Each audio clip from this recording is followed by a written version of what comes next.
in dancing or in the dance world, it's a little bit different, right? Although there are some aspects that are similar to like a business, like I guess you could say like a business aspect of things. Yeah, yeah. But it's a little bit different because it's more in the creative, artsy world. So it has a different niche. It has a different environment. But there's still things that you got to do appropriately according to the business. I guess you have business ethics, right? Yeah. So when I first started thinking about heat, it wasn't like official like paperwork done and like that became thing but heat. You know what I mean? That became official, like paperwork and like have like call myself a sole proprietor, have my own EIN number and all that whole process. That was done. Let me see. Let me think back here a little bit. 2, 3. I want to say 4 or 5 years ago. Okay. 4 or 5 years ago, because that's when I solely committed to really doing this full time. And how did you? Did you just were you researching? Because how did you know about the sole proprietorship? What was that? The EIN number? I don't even know what that is. What is that? Anyway? So EIN essentially it's like your social security. Oh, for your businesses. Gotcha. Gotcha. Okay. So essentially, what happened was when I was working at the bank, I had a good friend in the bank. I had a couple of good friends there, and one of my good friends there, his name was we call him Chewy, right? Okay. And so wait, Chewy. Chewy. And so he was a banker for businesses and everything, and he was a really good popper and like tutter and everything. Oh dang! Yeah, he was really good. Yeah. And he was a banker and he was dancing. Yeah. He was like, "How may I help you?"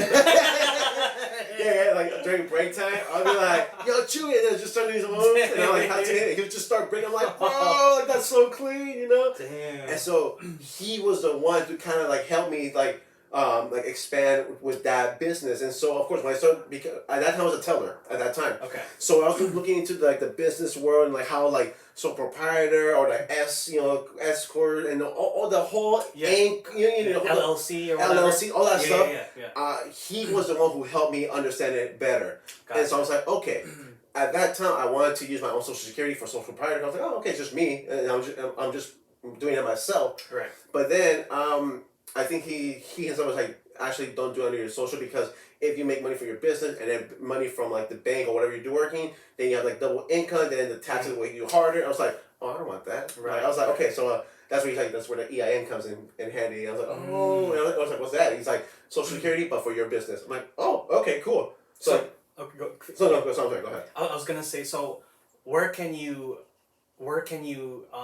register for this number? You have to do it online. Okay. Online. Okay. Yeah. So you do it online. You is this by state or is this federal or what is this? I think it's by state. Yeah, by state. Okay. Yeah. So you have to go to so you go to the it's a government website. I think put down like EIN registration or something like that, and then you have to create a profile, and then you put down your business, what it is, like what you're doing and all that, and then after you're done with the whole process, then at the very end they give you your EIN number. Yeah. Okay. Yeah. So would that be? Is there more to becoming an official business, or do you need like some type of business license? Okay, so yeah, that's what gets tricky, because with dancing, I didn't need that, but with dancing you didn't need that. I didn't need what do you mean? Okay, so I didn't need like the licensing and like, for example, like if you're doing like if you're working in like electricians they need licensing for that, right. Or carpet, for carpet like right. Or like house remodeling, you need to be licensed or certified to have that. For dancing, you really don't need a license unless you're doing like Zumba or like something within the gym, like working at gyms. Okay. That's when you'll need that. For my type of business that I'm doing, I don't need that. Right. Because my type of business is very different. Mm-hmm. Right? Mm-hmm. So all I had to do for me at that time was get my EIN number. I had to register my business in the paper through Martinez and then Walnut Creek. And then after I did the registration, there was one more thing I can't remember the top of my head, but then that's it. After that, you become official, like an official business. So you said something about Martinez or Walnut Creek, right? Mm-hmm. So you're saying what does this mean? I remember now. So the Martinez one was okay. Now I remember what the third thing was. So the Martinez one was to put in your name as your business. So DBA, doing business as. And that's when you consider yourself a sole proprietor, LLC. That's in Martinez. That's in Martinez. That doesn't mean that you can only do business in that area. It means you can No. You can do business in California. Yeah, it was in the Bay Area at that time, if I'm mistaken, yeah. So that's where I had to go to register my actual business name and say like, okay, my name is Hebert Aguilar. This is Timba Heat Dance Company that I'm going to be opening as a business. And so I want this registered. Yes, I like under the county saying like to Martinez. Right. No, just to overall the county, Contra County, if I'm not mistaken. Okay. It's been a while, so I really can't remember. But from what I remember, like I say, it was just you go in, you do the paperwork, and then of course there's a computer there, which is really cool. That actually you type in the name, and if the name's there, you can't use that name, right? Oh, damn. Yeah, which is kind of interesting. Right. But I knew for a fact no one had Timba Heat. No one had that. And then you went, and then no one had it. No one had it. Okay, that's I was like, duh. Duh, no one's gonna think of Timba Heat. Like that's me. So you didn't have to.